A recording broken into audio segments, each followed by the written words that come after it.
So I wanted to comment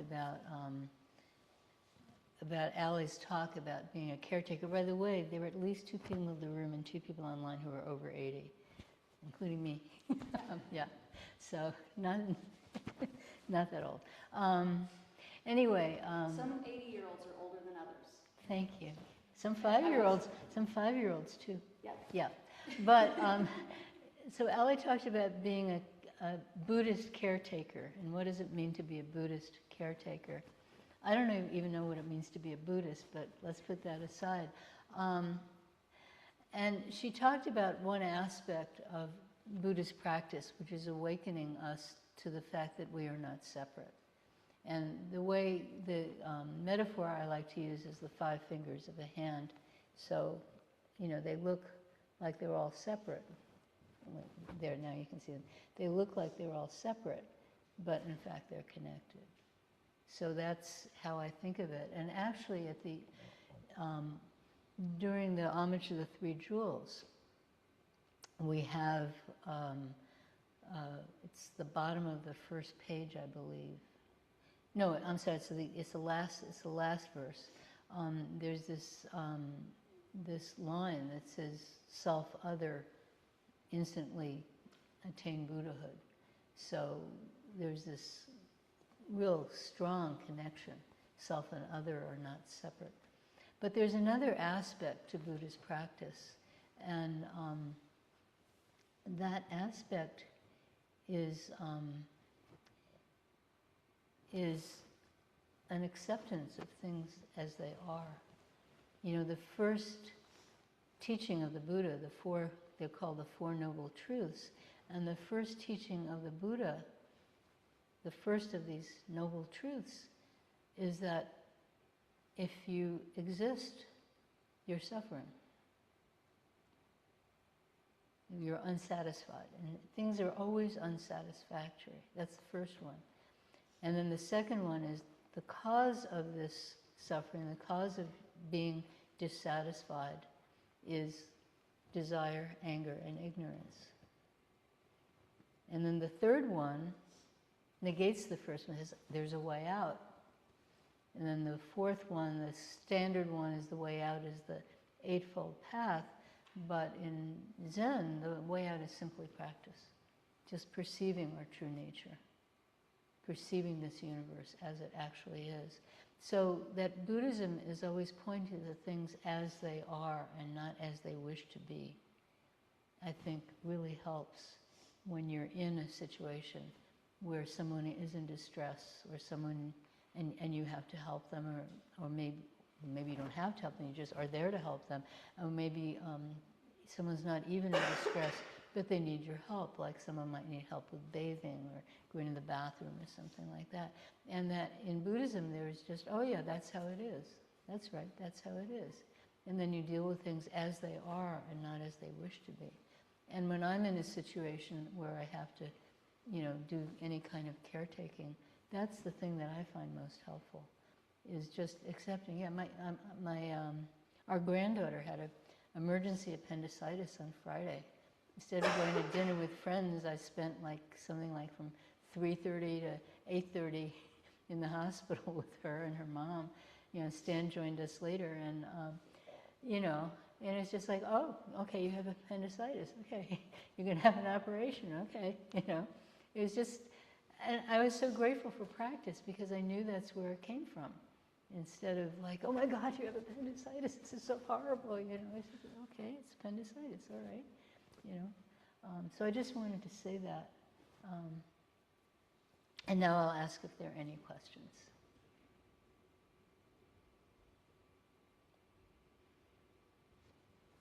Yes? What are the implications of beings being not separate? You say beings are not separate, fingers on the hand. Yeah. But what are the implications of it? What does it mean? Can you speak more on it, please? What do you think it means? I have no idea. Yeah. So it means that it's like when you hurt your foot, your hand doesn't feel the pain, but they're connected. And if possible, your hands will get something that will help your foot. So it doesn't mean your pain is my pain, but it means that that I recognize that they're not, that there's a continuum, and we're connected along that continuum. So a lot of people feel fine. I mean, you look at Pete Hegseth, and he just takes delight in the fact that he's killing all these people. And all these people are suffering. And, you know, this is really great, man. We're shooting up the buildings, and you know, it's like a video. It literally is like a video game to him. He's using that language.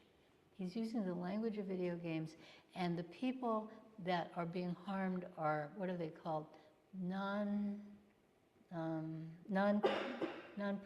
no, non-something player, what is it, NPC?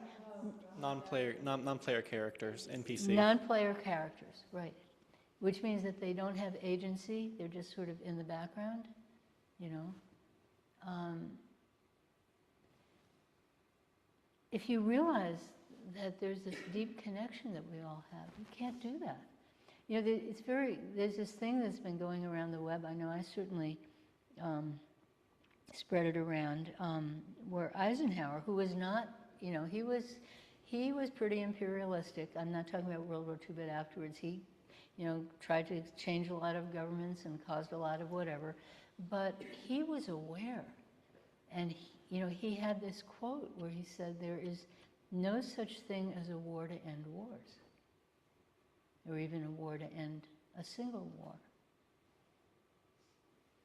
Because he understood the suffering that comes in war. And that didn't stop him from, you know, fighting in one great big war, which I'm very glad that he was instrumental in winning. And it didn't stop him from causing lots of little wars when he was president, but at least he understood the gravity of it. So understanding the gravity, and not just war, but even when we say something to someone, we see, oh my God, I hurt that person. Instead of saying, well, you know, they shouldn't be so sensitive, you know, just to realize, oh, look what I did. And then if possible, to make amends. Sometimes it's not possible. Sometimes you just have to sort of leave them be and understand they don't want you around. But to see that we're not the only non-player character in this world, that no one is a non-player character, that everything we do has consequences, and to accept the consequences, to admit. You know, it's really big if you've ever done a 12-step program, a really important part of it is acknowledging what you've done, not judging it, just acknowledging, I did this. And then what do you do with that afterwards? You know, that depends on the situation, depends who you are, etc. But that's just kind of, you know, recognizing that everything we do has consequences. And yeah, that's, you know, people who, sometimes people in religions that have gods don't understand why anyone would be moral if they're not worried about some god hitting them with a lightning bolt or something if they're bad. But in Buddhism, ethics, morality, it comes from this recognition that we're together and that everything we do affects everyone else, and everything any one other person does affects everyone else. So that if, you know, in some sense, if I hurt you, I may not be aware of the pain, but in some sense, if I hurt you, I'm also hurting myself. And the compassion, you know, things come from compassion. They don't come from fear of judgment. I mean, there are heavens and hells in Buddhism and all that kind of stuff. And there's Dharma candy. You know, when Ali was talking about the burning house metaphor in the Lotus Sutra, there's several metaphors in the Lotus Sutra. There's the Dharma rain that falls on all plants, whether they're big and beautiful or little and scrawny, that kind of thing. And the burning house metaphor is basically about Dharma candy. You know, and there's lots of Dharma candy in practice. But yeah, but it's this deep this recognition of this deep interconnectedness, and that's where everything comes from. So thank you for your question. Are there any? Yes, okay, let's take Julie, and then, I'm sorry, I don't remember your name. Oh, Sean? Oh, hi, okay, all right. Yeah. Okay, well, I want to talk about the opposite of Dharma, Candy. Like, what is the Zen view of hell, or your view of hell, or the Quantum School? Wait, I'm sorry, I can't hear you. What is the Zen view of hell, or your view hell. of Okay, hell, hell. or the Yeah. Quantum School of Zen view Yeah, of speaking hell? into the mic doesn't help me, but speaking louder. Yeah, so the Zen view of hell, so there are lots of hells, there are lots of heavens, and they're just temporary places. And the hells have fabulous names. There's a hell of bright metal. What are some other hells? I can't remember offhand. That's the one I remember because it's so striking. Isn't there something, oh God, I can't remember. But they have these very, very striking names.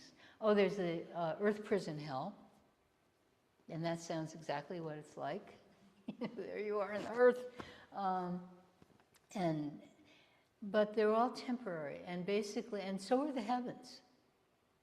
And so the idea is that you kind of go through different modes of existence, as rebirth. You die and you're reborn. Maybe you were born in a hell, maybe you were born in a heaven. And, it's your karma. Your karma is being worked out. And then, and maybe you're in a hell. And you're in a hell because, you have this karma from really bad actions that you've done. And then by being in this hell, this karma gets worked out. And then maybe next time you're reborn a bird. And then you work out your bird karma. And then maybe you're reborn in a heaven. And maybe you're reborn in a pure land. And maybe you're reborn a human being. Maybe you're reborn, I don't know if they think of it as being reborn as trees, but why not, maybe you're reborn on another planet. There's this very complex cosmogony, which they didn't think of as planets, but we could think of as planets. There are all these universes, that kind of can interact and not interact. It's very complicated. So that's sort of the standard kind of official view. But there's another more sophisticated, maybe it's just more comfortable to, people who don't believe in heavens and hells, which is, but this is also taught way back in Buddhism, and this is the kind of thing that is much more amenable to Zen practice, Chan practice, Song practice, Tian practice, which is that these are all mental states. So at any moment you could find yourself in the hell of bright metal. At any moment you could find yourself in the Tushita heaven. At any moment you are essentially a tree or essentially a bird or whatever. So these are mental states, and you bounce back and forth among these mental states until unless you're in a state of stability.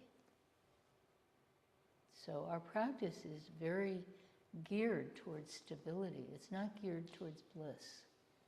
It's geared towards stability. I'm writing the fundraising letter, expect at the end of April to be asked for money, because for technical reasons we don't ask for it in the fall, because that's when Quantum School of Zen does, so we stay out of their way.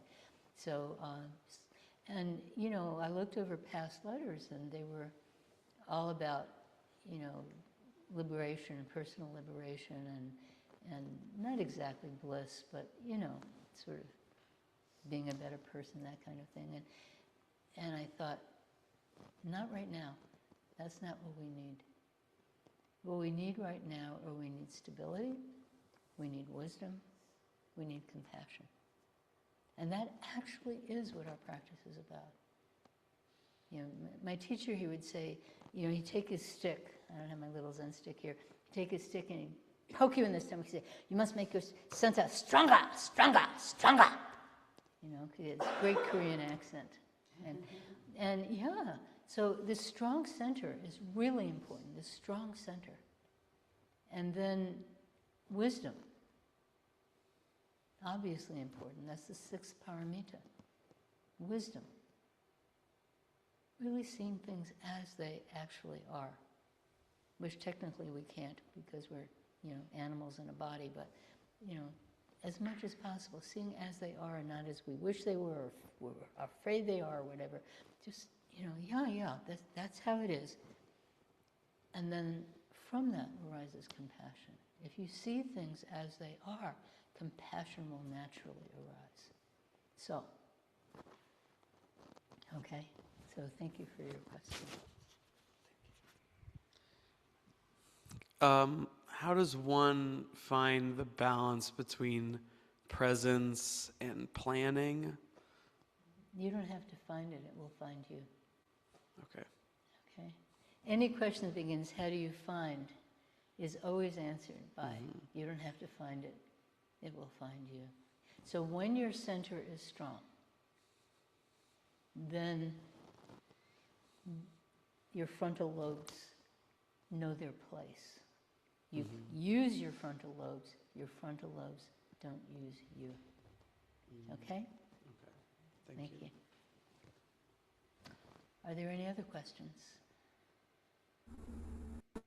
Yes.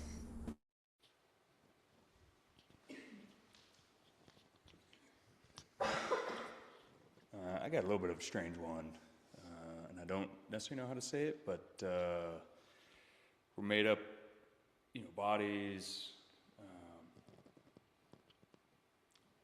Kind of amazing how they work. We got this blood and these thoughts and everything that pumps, and then when we die, we don't have anything. But animals have the same thing, and plants have the same thing. A tree will reach for the sun, and it will take these nutrients, share information back and forth. And so I don't know if it's a spirit or a soul or what is the driving force behind that. And that's my question that's been running in my mind is, what do we think that source is? And then like what controls us? I eat, and then that fuels, and my body does all these amazing things to go, but what is that driving force? Good question. I'm not going to answer it. Yeah. Okay. So, technically I could answer that the concept of emptiness is very important here, but concepts are not helpful. So if you ask yourself, what is going on here? Where does this life come from? Is the tree actually reaching for the sky? Or is that just treeness? So as you look at these processes in your body, and you look at all by the way, they don't always work well, because eventually we all die, right? But if you look at these processes, and you want to know where they come from, where is this coming from? Maybe there is really no force, no single thing you can point to and name. But where does it come from? How does it happen? That's a wonderful wonder. Great question. That's a wonderful thing to look at when you're sitting. Where is this coming from? What is the origin? Some Buddhist teachers, not in our school, but some Japanese Buddhist teachers, they really like this word origin. What is the origin? What is the origin? Where is this coming from? How is it happening? So that's a wonderful wadu, and I don't want to wreck it for you, like, I don't want to do that. This is a wonderful wadu, and I encourage you to look at that. And then see not what you find, but when you find something, look through that. And then something else appears, and look through that.